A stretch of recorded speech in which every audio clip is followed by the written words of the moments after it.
everyone, and to part 48 of video games and consoles from the loft. And once again I've climbed the ladder to the treasure trove, which is of complete and utter disorganisation and chaos.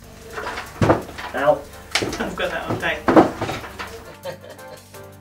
And I've picked out another exceptional, impressive and a terrific console from the extraordinary Sega once again. And yes, this time we're heading back to around 6 years earlier, before the release of the Sega Saturn, and to a time which most of us will say was definitely Sega's most competitive and most successful time during Sega's console making days. Yes, today we're heading for the 4th generation and to the Sega Mega Drive, also known as the Sega Genesis. And here comes the background story.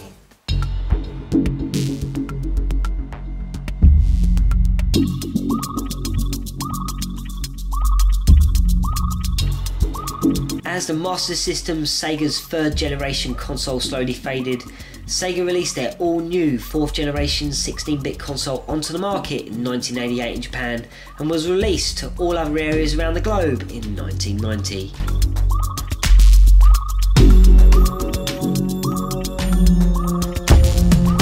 However, as the system was named the Mega Drive, Sega would have to change the original name to the Sega Genesis in North America due to not being able to lock down and secure the legal rights to the name. The Mega Drive's first few years were rather interesting, and being the first 4th generation console to hit the market, the Mega Drive or Genesis only had the likes of Nintendo's dominant 8-bit market leader in North America, the NES, to square up to, although in Europe the predecessor Master System was far more dominant and the transition from one to the other was far more smoother, and the Mega Drive in Europe quickly became very popular, and not to say it didn't in America, because it became very popular there as well. And once Nintendo's Super Nintendo launched, Sega would have a new 4th generation rival to compete with, and although the Mega Drive and Super Nintendo were matched up against one another in a very close battle, the Sega Mega Drive in Japan would have to take a back seat behind the very popular NEC's PC Engine and the Super Famicom.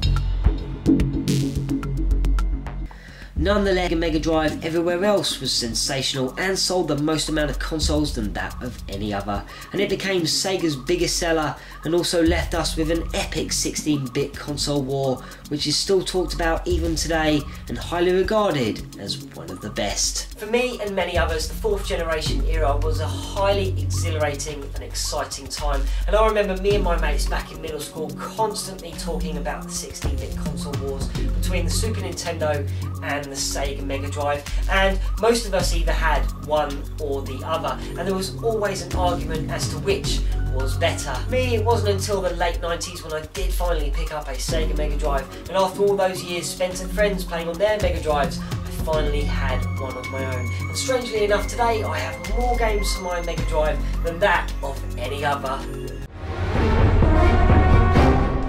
Going back to the days when I used to see these box sets for sale in the shops were exciting times, and to see Sonic popping up from behind the console just made you want to pick one up even more. The Sega Mega Drive comes complete with an AC adapter, 2 Mega Drive control pads, an RF cable, although I've picked up an AV lead which costs less than £5. And of course the console itself, an instruction manual to get you set up and on your way, and finally that classic game of Sonic 1 which was also bundled in as well. If we closer inspect the Mega Drive, you can see it comes complete with a volume control which is used in conjunction with the headphone port on the front, an on-off switch, reset button, an LED power on indicator, and the cartridge slot comes complete with dust flaps. On the very front of the console there are 2 controller ports, and on the bottom of the console there are 2 vents, pattern marks and a screw hole for adding the Mega CD add-on. And speaking of which, as on the right hand side of the Mega Drive is the extension compartment which can be opened and is used to attach the Mega CD, and that we'll be looking at in closer detail in part 49. On the back of the Mega Drive you also have the RF jack, video jack and the AC adapter jack, and certain and earlier models have channel switches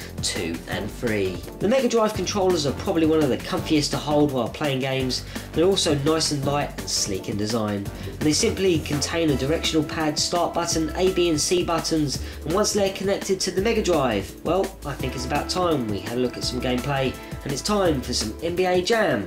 Tournament Edition. NBA Jam Tournament Edition, or TE for short, was released in 1994 onto the Mega Drive and many other consoles, and brought the original NBA Jam to life even further with special new features including substitutions every quarter, all new jams, new rosters and plenty of Easter eggs, allowing you to play as Bill Clinton and many other secret characters. Yes, this game's got it all, and yes, it's on fire. NBA Jam Tournament Edition's main menu comprises of a head-to-head mode, allowing you and a friend to take on one another, or if you have a multi-tap you can even have up to 4 players. A team game where you and a friend can be a part of the same team and take on the mighty computer, or why not practice to your heart's content and work extensively perfecting your passing and your jamming skills. And finally, the options menu is littered with all sorts of goodies to choose from. NBA Jam's gameplay is particularly addictive and the action is non-stop as the ball moves quickly from one end of the court to the other, and the layup and jams come thick and fast and the points rack up in the blink of an eye. The game's commentary is fun and really brings this game to life further and brings a nice sense of reality to the action. And the controls are easy to learn, and with only 3 buttons to use makes it easy for us to lay up and jam with nice special effects as the ball ignites into a ball of flames and sinks past and through the net. And with many extra exciting features to unlock and search for, gives this game endless amounts of replay value, and is a game that still holds up tremendously well even today, and is a game that should be owned by all.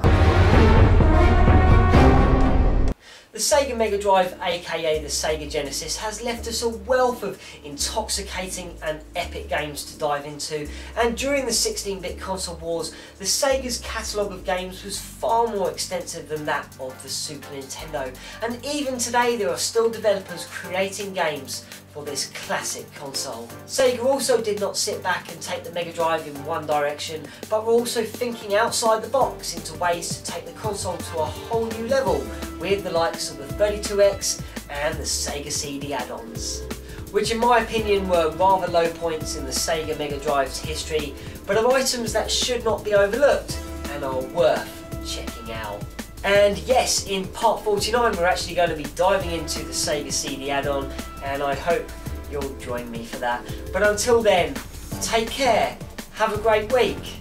and I'll see you soon.